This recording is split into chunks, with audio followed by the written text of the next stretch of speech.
Rasika Pekalongan. Inilah Ngobras di Rasika. Ngobrol asik di Rasika. Apapun infonya, sampaikan ke Rasika.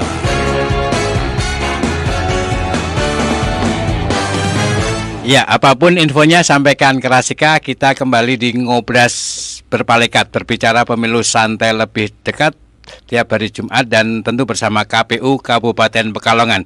Dan yang sudah hadir bersama kita ada Ketua KPU Kabupaten Pekalongan, Bapak Abi Rizal AMD. Ya. Selamat pagi Pak Abi. Selamat pagi Mas Jamil. Assalamualaikum warahmatullahi wabarakatuh. Waalaikumsalam warahmatullahi wabarakatuh. Pak Abi itu amanah, berintegritas dan intelektual. Wow, cakep. Dari ki mentu sebungkus rong bungkus.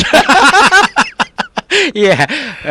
Ini Pak Abi kayaknya ini KPU lagi kerja keras banget ya, kemarin habis bacalek ya. Ya, alhamdulillah Pak Jamil. Jadi hari ini KPU masih pekerjaannya masih tinggi. Masih tinggi. Ya, jadi kalau dilihat grafik itu loadnya hari ini memang masih tinggi karena hari ini kita masih menerima penambahan bakal calon bagi partai politik yang kemarin terkendala di silon. Di apa? Di silon. Di silon itu informasi pencalonan. Oh iya. Hari ini masih kita terima sampai pukul 23.59. Oh, berarti ada dikasih jeda waktu lagi berapa hari? Tambahan hari ini berarti 5 kali 24 jam. Ini terakhir, hari ini terakhir. Hari ini terakhir. Harus diserahkan. Nggak ada lagi. Ya, nggak ada lagi. Berarti toleransinya 5 hari ya. 5 hari. Ya, dan kawan Rasika, tema kita pagi hari ini pertanggungjawaban keuangan Badan Ad Hoc Pemilu. Ya, betul. Dan kawan Rasika kalau mau gabung bisa saksikan lewat YouTube Rasika TV Official atau live streaming www.rasikapekalongan.com, atau yang mau nanya-nanya juga bisa WA di 08564 773 1111. Ini badan ad hoc kita, mesti mungkin udah banyak yang tahu kalau sering ngikutin Ngobras Berpalekat. Badan ad hoc ini dibentuk oleh KPU kabupaten atau kota untuk membantu pelaksanaan pemilu baik tingkat kecamatan, desa maupun TPS. Ya.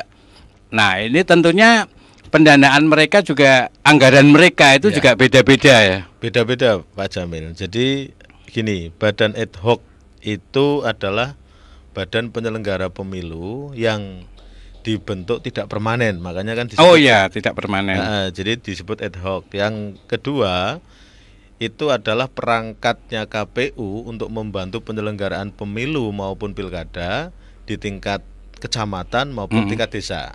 Kalau di kecamatan namanya PPK. Di tingkat desa namanya PPS. Ya. PPK panitia pemilihan kecamatan. Di desa PPS panitia pemungutan suara. Nah, ini di masing-masing tingkatan itu dibantu oleh sekretariat. Jadi sekretariat itu yang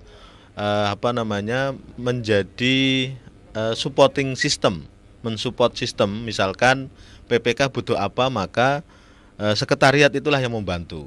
Kalau struktur organisasinya PPK itu ada sekretariat, berarti mungkin ada bendahara atau? Ada. Jadi sekretariat. Jadi PPK itu kan anggotanya 5 orang. Sekretariatnya itu ada 3 orang, Pak Jamil. Sekretariatnya 3 orang. 3 orang itu yang satu jadi sekretaris, yang satu itu adalah staf teknis kepemiluan, yang satunya adalah administrasi keuangan. Sekretaris administrasi keuangan, staf administrasi teknis. Jadi teknis penyelenggaraannya sama administrasi dan keuangan. Yang 2?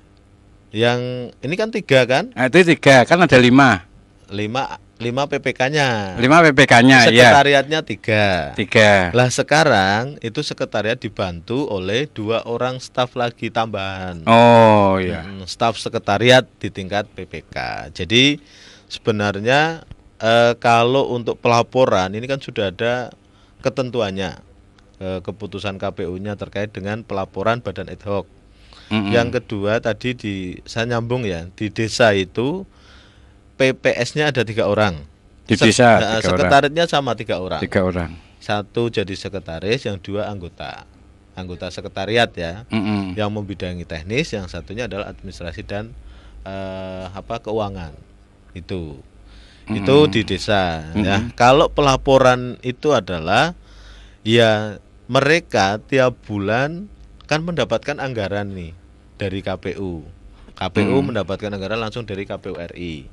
Lah anggaran itu kan harus dipertanggungjawabkan. Oh, anggaran KPU untuk ini dari KPU KPU pusat RI, ya? ya. Oh, bukan pakai APBD ya? Bukan, karena APBD nggak membantu sama sekali kalau atau pemilu nggak memfasilitasi? ada.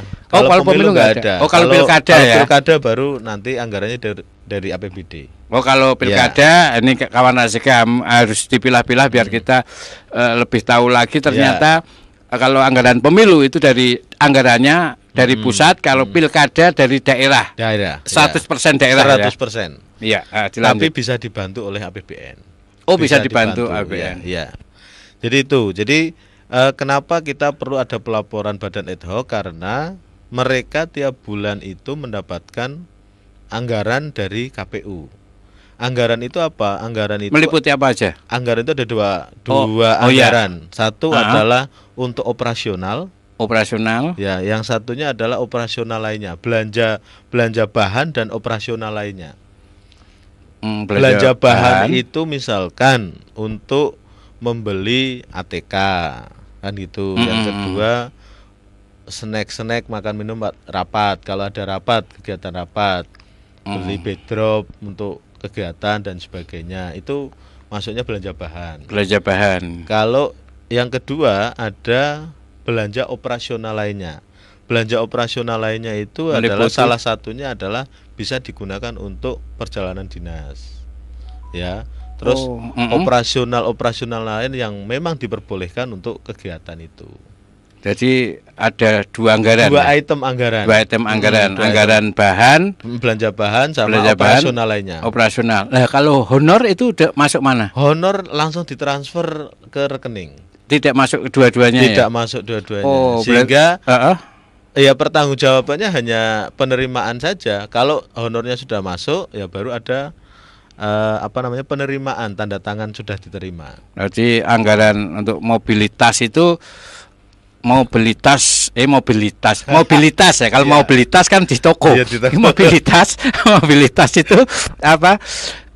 Misalnya transportasi itu juga udah ditanggung, bensin ke kantor kemana. Jadi, itu udah ditanggung. Kalau juga untuk kegiatan tahapan itu bisa menggunakan dana operasional lainnya, artinya untuk SPPD dan sebagainya bisa. Dan itu ada laporan pertanggungjawabannya tiap minggu, tiap bulan evaluasi. Tiap bulan ya. Tiap bulan Mas Jamil. Jadi di ketentuan peraturan KPU itu badan ad hoc itu setiap bulan harus melaporkan pertanggungjawaban keuangannya kepada KPU.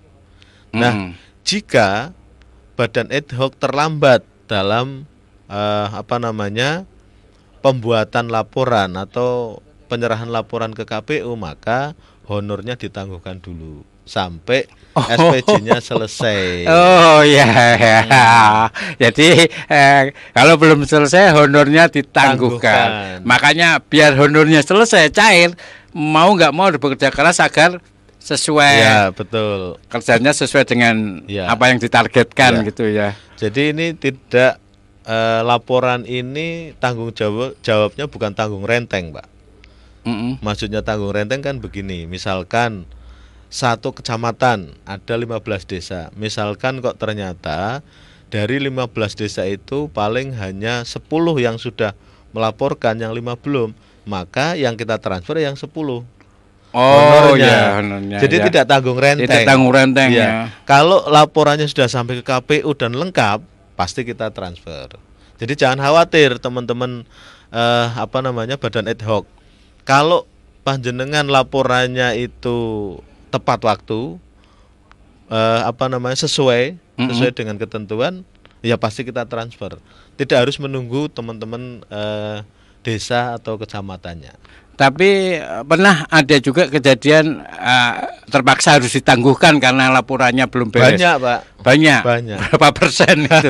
Kan artinya mereka kan petugas PPK ini kan sudah dikasih ilmu lah, udah dibimbing KPU agar aturan-aturan SOP-nya kayak gini, sehingga mereka kan udah punya maksudnya sudah punya ilmu untuk ini biar cepat selesai, cara-caranya Ya. juga udah dikasih tahu kan. Jadi Kok masih bisa gitu loh. minggu kemarin itu dilaporkan masih berapa ya, 40 atau 60% yang baru masuk ke KPU untuk pelaporan yang bulan April, maaf. Masuk Bulan April 40 sampai 60%. 60. Berarti Yang sisanya belum. berarti Iya. ditangguhkan. Iya, ditangguhkan. Tapi dananya udah ada ya kan? Sudah ada. Sudah ada. Sudah ada. Tapi yang kita tangguhkan itu kan honornya. Kalau operasional tetap kita kasihkan, Pak. Oh ya, karena biar bisa jalan Iya, operasional operasional kemana-mana. tetap kita kasihkan. Termasuk biaya belanja, Iya. kebutuhan bahan sama dan operasional. sebagainya. Betul. Ya, ini kawan Rasika. Jadi memang kerja KPU itu cermat. Termasuk kerja ad hoc ini dipantau terus. Iya. Kerjanya sesuai dengan SOP atau enggak? Kalau enggak ya itu bagian dari sanksi juga ya kalau Betul. kayaknya itu ya. Jadi ini, Pak. Jadi anggaran pemilu itu kan salah satu anggaran yang selalu dipantau oleh Kementerian Keuangan. Mm-mm. Kenapa akhirnya KPU membuat kebijakan honor itu melalui rekening ya. Kalau dulu kan honornya diserah terimakan secara cash ya, secara cash kepada Mm-mm. seluruh anggotanya. Kenapa? Bedanya apa sih? Ada Ya. kekhawatiran atau apa? Pertama karena cashless ya, satu, cashless. Yang kedua, ini bisa dipantau oleh DJA. DJA itu? Pendanaan Anggaran, Dirjen Keuangan lah. Dirjen Keuangan. Itu kan bisa dipantau. Oh, anggarannya KPU RI itu sudah terserah berapa persen. Kan tinggal klik lihat rekeningnya saja selesai, Pak. Mm-mm. Ya, misalkan hari ini serapannya sudah berapa persen karena berbasis dengan rekening, itu sudah bisa dilihat. Oh, duitnya KPU itu sudah terserap misalkan 60% atau 70%. Berarti Menteri Keuangan ngutang ini, berarti harus harus ngasih gelontoran lagi kan begitu. Oh, berarti anggarannya itu bukan dikelola oleh KPU. KPU misalnya saya yang pegang duitnya nanti, atau KPU mengajukan ke pusat atau sudah ada di rekening KPU. Jadi begini, Tapi sebelum jawab Ya. ada penelpon yang oke, siap. ikutan gabung. Halo, assalamualaikum. Waalaikumsalam, Mas. Iya, dengan siapa?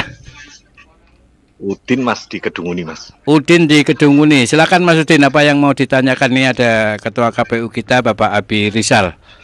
Silakan. Ya, selamat pagi, Pak Abi. Selamat pagi, Mas Udin. Pak Abi, ini Iya. kan kalau saya lihat struktur organisasi di KPU ini kan Oktober nanti habis. Iya. Nah, sementara pemilu itu kan Februari 2024. Jadi praktis Oktober, November, Desember, Januari, Februari. Hanya 5 bulan ini. Iya. Komisioner yang baru ini. Mm. Lah, apakah ini nanti komisioner yang baru ini siap untuk melaksanakan pemilu terbesar sepanjang sejarah Indonesia atau tidak ini? Karena mereka berarti yang baru itu kan baru 5 bulan menjabat. Iya. Ini kekhawatiran apakah ada indikasi konspirasi atau bagaimana ini? Iya. Ya, Terima kasih, Mas. itu aja Mas Udin. Atau juga Mas Gap. Ya, oke, terima kasih. Ini juga ada kaitannya nanti juga dengan pertanggungjawaban keuangan, ya kan? Karena kan ini harus berkelanjutan. Betul. Jadi ini kalau saya amati yang bertanya ini yang ini nih pemerhati KPU banget ini. Ya. Tahu sih. Iya, namanya Tahu. Mas Udin Iya, sedunia. Iya, Udin sedunia. Udin adiknya Udun. Iya. Iya. Tahu soalnya sampai Oktober kapan, ya? Oktober 2023 tahu. Berarti kan pemerhati pemilu, betul kan begitu. Jadi begini, memang masa bakti atau AMJ akhir masa jabatan kami KPU Kabupaten Pekalongan periode 2018-2023 itu di bulan Oktober 2023 ini. Nah, itu pasti nanti ada seleksi lagi. Kemungkinan besar itu bulan Juni atau Juli itu sudah ada tim seleksi untuk seleksi KPU Kabupaten Kota, termasuk Kabupaten Pekalongan yang akan berakhir di tahun 2023 bulan Oktober. Nah, tadi pertanyaannya apakah dengan komisioner baru itu ini Tugas-tugas bisa diselesaikan atau dilanjutkan. Jadi jangan khawatir. Saya selalu bilang bahwa komisioner adalah memang pengambil kebijakan untuk penyelenggaraan pemilu. Tapi kita punya perangkatnya yang sudah puluhan tahun di situ, yaitu sekretariat. Sekretariat. Ya, jadi sekretariat KPU itu sudah sudah makan asam garam lah terkait dengan penyelenggaraan pemilu ini. Iya, kekhawatiran Mas Udin kan apakah yang pengurus baru nanti komisioner apakah enggak gagap? Enggak. Apalagi yang baru yang belum pernah sama sekali. Saya juga membayangkan, saya dulu 2013 pertama kali jadi KPU, ya saya harus mengikuti kegiatan penyelenggaraan tahapan walaupun saya berasal dari pemantau pemilu ya. Waktu itu saya harus menyelenggarakan pemilu dalam waktu 6 bulan. Karena pemilu dulu di 2014 kan bulan April. Saya dilantik Oktober ya, Oktober tanggal 23 Oktober 2013. Praktis kan 6 bulan saja mempersiapkan pemilu. Alhamdulillah jalan lancar. Jalan karena ada sekretariat. Iya, ada sekretariat yang membantu. Yang membantu. Ya, kita ini kan nggak perlu misalnya diperpanjang. Ya kalau diperpanjang nanggung kan 6 bulan 5 bulan dari 5 tahun. Kalau presidennya Pak Jamil mungkin ya. Saya bisa ngomong sama Pak Jamil ini. Perpanjang Pak Jamil 5 bulan. Iya, nanti saya usulkan di DPR karena yang fungsi legislasi kan DPR. Iya. Ya, karena regulasi memang begitu. Tidak regulasinya bisa. Itu. Walaupun terpaut 3 bulan 2 bulan memang harus. Jangankan kita, Pak, yang Oktober ya. Teman-teman dulu seperti teman-teman di kabupaten kota lain itu akhir masa jabatannya 1 minggu sebelum pemilu diganti, Pak, tetap. Tetap diganti. Karena regulasinya memang begitu. Iya, jadi Mas Udin nggak perlu cemas khawatir atau kawan Rasika karena memang ada sekretariat yang membantu dan pengalaman-pengalaman berikut sebelum-sebelumnya itu enggak gagap dan tetap bisa berlangsung sebagaimana mestinya, tetap bisa dilanjutkan. Betul. Nah, kalau enggak tahu kalau nanti Pilpres ini presiden siapa, IKN bisa dilanjutkan atau enggak. Tapi kalau kita. Iya, tapi kalau sistem itu kan sistem atau regulasi ya tetap harus berlanjut yang begitu. Di KPU itu ya. Betul. Oke, kawan Rasika, nanti kita lanjutin lagi tetap di ngobrol asik di Rasika. Rasika FM. Bu, acara nikahan kan bulan depan. Saya mau diajak Mas Budi.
Infonya, sampaikan ke Rasika.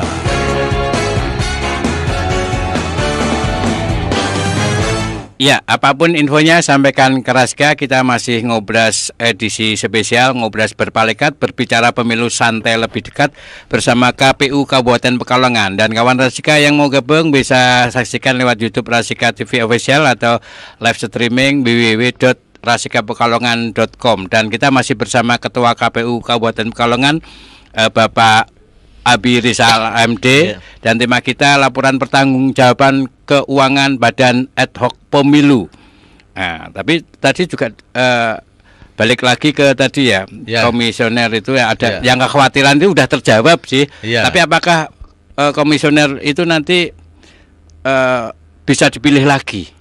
Nah, jadi, sehingga ada pengalaman, jalannya lebih kencang, lebih cepat. Ya.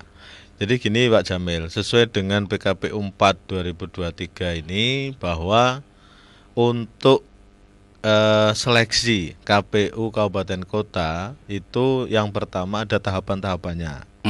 Yang kedua itu ada ketentuan bahwa masa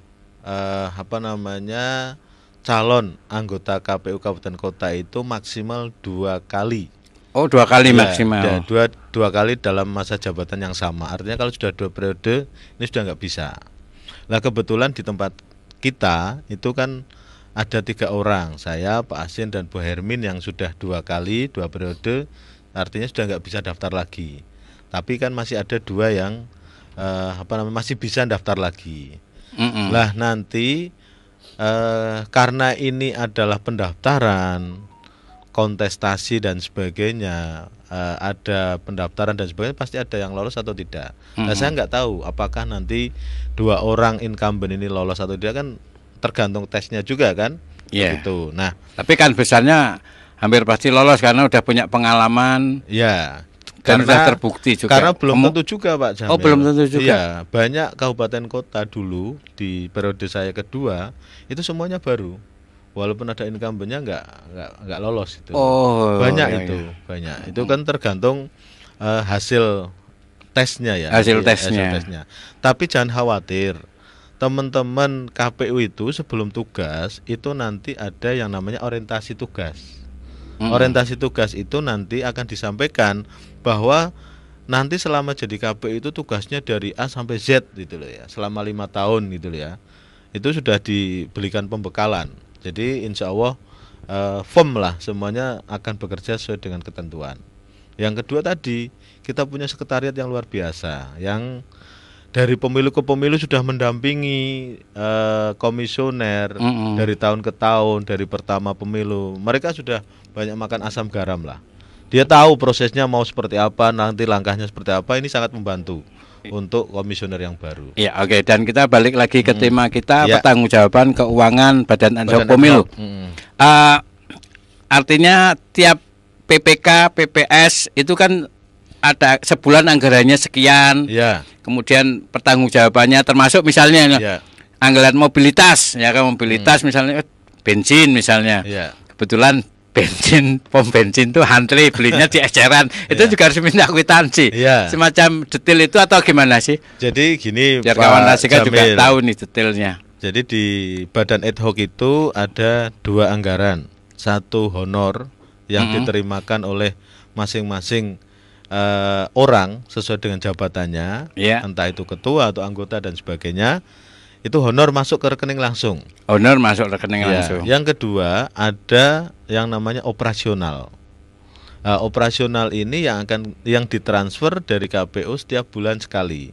Dari KPU Kabupaten. Oh berarti yang mengelola anggaran itu KPU Kabupaten sudah siap anggarannya. Betul. Ya. Nah, ini di Badan Ad Hoc PPK misalnya, itu operasionalnya tiap bulan kan 5 juta.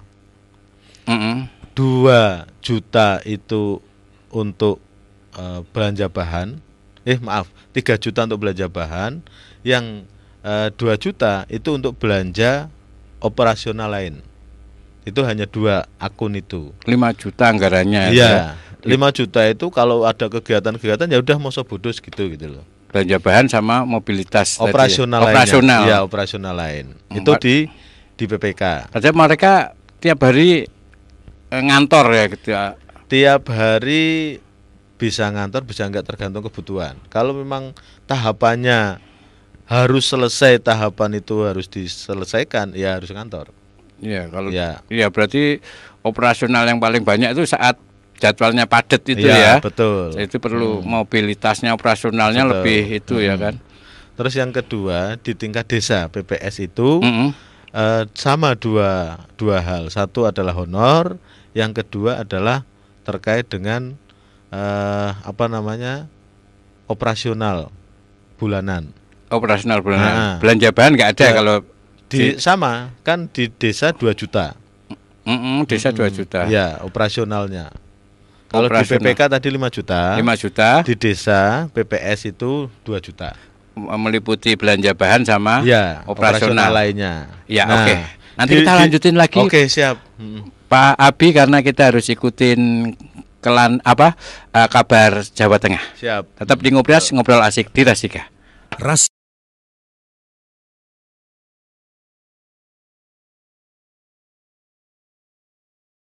di antaranya musik, traffic report pantauan jalan, lifestyle, fashion, olahraga dan hobi, serta ada juga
Inilah Ngobras di Rasika.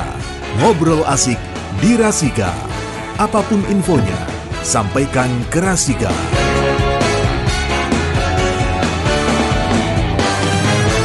Ya, kita lanjut lagi ngobras berpalekat, berbicara pemilu santai lebih dekat bersama KPU Kabupaten Pekalongan tiap hari Jumat. Dan tema kita tadi laporan keuangan Badan Ad Hoc Pemilu, dan tentu bersama Ketua KPU Kabupaten Pekalongan Bapak Abi Rizal MD. Ya, mengenai anggaran laporan keuangan ini, serapan anggaran itu tiap bulan biasanya itu ada yang, karena kan tadi ada 5 juta anggarannya. Betul. Bisa sisa atau malah mungkin kurang atau pas biasanya gitu. Ya, jadi gini Pak, sesuai dengan ketentuan apa harus habis 5 juta pelaporan keuangan pemerintah itu. Saya sebelum ke situ saya mau menyampaikan dulu bahwa komposisi postur anggaran KPU untuk pemilu maupun pilkada itu satu, itu serapan terbesar atau persentase terbesarnya adalah untuk membiayai belanja honor. Itu belanja honor itu biasanya sampai 50 ke atas, 54 sampai 56% dari total anggaran. Sehingga sebenarnya honor badan ad hoc maksudnya. Iya, honor badan ad hoc itu serapannya 54 sampai 56% dari seluruh anggaran pemilu maupun pilkada. Kalau misalkan taruhlah anggaran pemilu Kabupaten Pekalongan itu dapat 40 atau 50 miliar, itu saya pastikan 54 sampai 56% itu adalah untuk honor. Sisanya baru untuk kegiatan lain. Ya, itu satu. Yang kedua, komponen yang kedua yang terbesar itu adalah untuk logistik. Ya, logistik untuk mempersiapkan logistiknya dan sebagainya, itu pasti yang serapan terbesar. Yang ketiga baru kegiatan-kegiatan misalkan teknis, kegiatan sosialisasi dan sebagainya, itu urutannya begitu. Nah, berkaitan dengan operasional dan sebagainya, misalkan 5 juta untuk PPK, terus yang di desa itu PPS 2 juta, kita itu sebenarnya gini Pak, memberikan segitu itu kan dari KPU RI. Prakteknya itu pasti lebih besar lagi harusnya yang dikeluarkan. Tapi ya mau tidak mau ya yang harus dipertanggungjawabkan ya segitu gitu loh. Artinya begini, artinya uang bisa lebih. Tapi kan yang harus nombok berarti. Ya nombok menjadi urusannya PPK PPS. Itu dianggap sodakoh atau apa untuk negara, kan begitu. Kan gitu. Diambilkan dari honornya. Saya nggak tahu. Yang penting pokoknya operasionalnya ya 2 juta untuk desa, yang 5 juta untuk PPK. Tapi alhamdulillah Mas, semuanya ngepas semua. Jadi pas sesuai dengan operasional itu. Ya 2 juta ya bagaimana dimanfaatkan 2 juta itu, 5 juta ya juga 5 juta itu. Tapi prakteknya saya yakin pasti segitu masih kurang karena kegiatannya luar biasa banyaknya. Prakteknya segitu masih kurang. Masih ada yang kurang. Tapi nggak mau harus sesuai dengan anggaran itu ya. Betul, mau tidak mau begitu. Itu kan satu. Yang kedua, serapan itu kan kita selalu dipantau ya. Contoh misalkan untuk KPU itu target serapannya itu kan harus di atas 90% dalam 1 tahun anggaran. Nah, kalau tidak sampai 90% berarti kita tidak bisa perencanaan itu tidak sesuai. Kan begitu akhirnya. Lah, apalagi ketika pemilu kita itu dilematis, Pak. Dilematisnya begini. Kita selalu minta anggaran kepada pemerintah, misalkan anggaran banyak. Ya, tapi ternyata nanti setelah diberikan anggaran banyak, kok serapannya kecil, kita kan dianggap nggak mampu.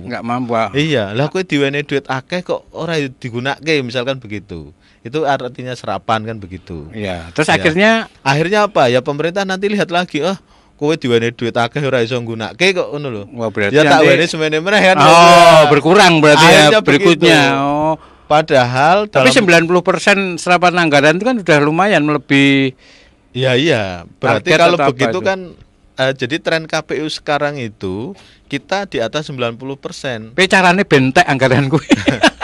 Ya, Ben sesuai 100% itu. Nggak bisa, Pak.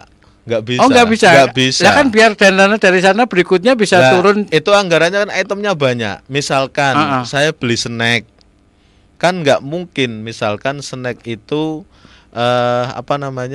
harus segitu gitu loh. Kan sesuai dengan kebutuhan kita. Misalkan saya dikasih anggaran 20.000, kebutuhan saya hanya 19.000, mentok pol.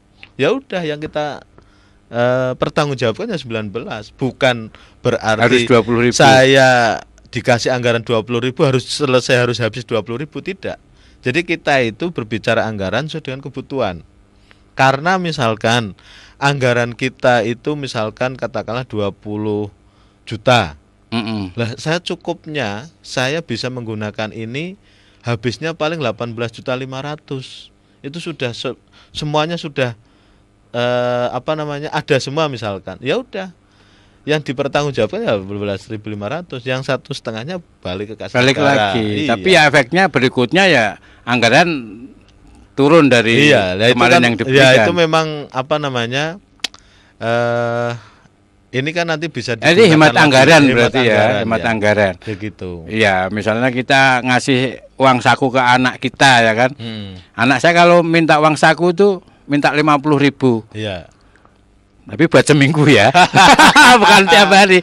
Iya. Ya, ada sisa. Betul. Ya berikutnya berarti kita juga berarti kowe butuhmu sakmene. Itu berarti Ya. mindset Menteri Keuangan. Penghematan. Penghematan, hemat anggaran ya. Iya. Terus tadi ini kawan reska kita ulang lagi. Badan ad hoc itu punya laporan pertanggungjawaban tiap bulan. Dan sanksinya yaitu tadi kalau SPJ-nya belum masuk ke KPU, kalaupun masuk tidak sesuai, bisa jadi honornya ditunda dulu. Iya, jadi kita melaksanakan kenapa honor itu ditunda karena memang tercantum dalam keputusan KPU terkait dengan pelaporan badan ad hoc. Kalau nggak ada itunya kita nggak berani, Pak. Karena itu sudah ada bunyi-bunyiannya di keputusan KPU, maka kami berani. Jika ada badan ad hoc yang sampai saat harus laporan belum melaporkan, ya, atau laporannya belum sesuai, maka honor itu ditangguhkan. Dan badan ad hoc sudah mengetahui sudah bikin surat. Iya. Janjian itu ya. Sudah kita sampaikan semua dalam seluruh bintek dan kesempatan ketika kita ketemu itu pasti sudah. Tapi kok masih ada yang sampai hanya 60% yang melakukan laporan. Ya. Itu tiap bulannya atau fluktuatif? Ya tiap bulannya.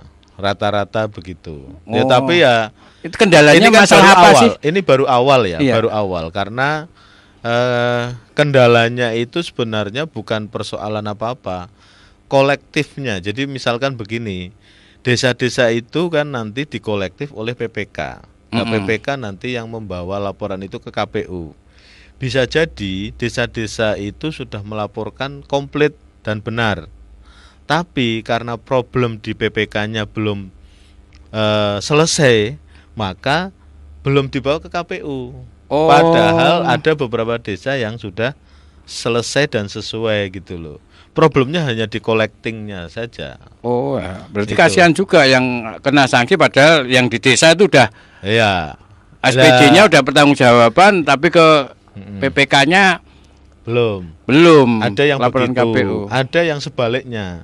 PPK-nya progresif, sudah selesai, ada beberapa desa yang kemudian belum.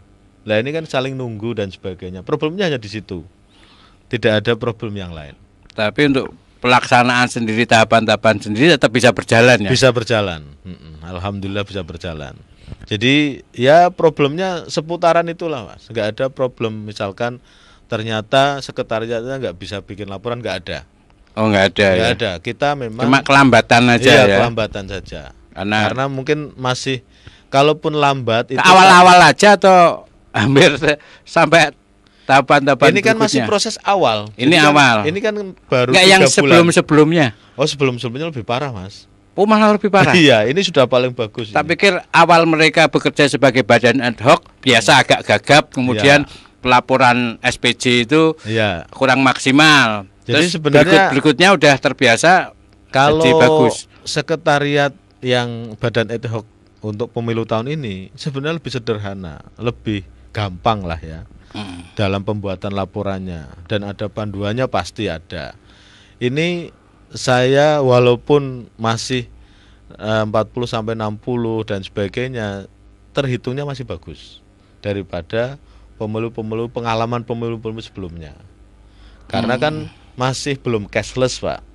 Gaji atau honor masih kita sampaikan secara cash kepada mereka. Kalau sekarang kan sekali pencet KPU itu berarti mentransfer honornya 1.710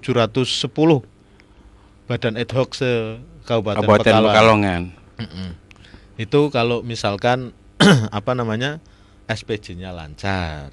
1.710 itu sekali pencet sudah bisa terkirim ke rekeningnya masing-masing. Yang jelas laporan pertanggungjawaban keuangan itu tidak menghambat proses Insya Allah pemilu tidak tahapan demi menghambat. tahapan ya. Enggak menghambat. Tetap lancar aja ya. Saya selalu sampaikan, Pak, sukses penyelenggaraan pemilu itu bukan hanya sukses penyelenggaraan, tapi sukses administrasi. Oh ya. Iya, karena apa? Karena keuangan dan administrasi ini juga harus dilaporkan.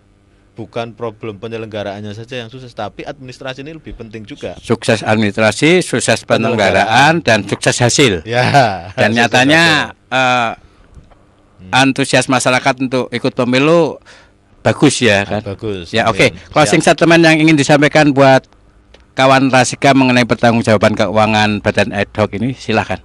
Ya, yang pertama closing statement saya, satu, bahwa badan ad hoc di lingkungan KPU Kabupaten Pekalongan supaya bekerja sesuai dengan ketentuan.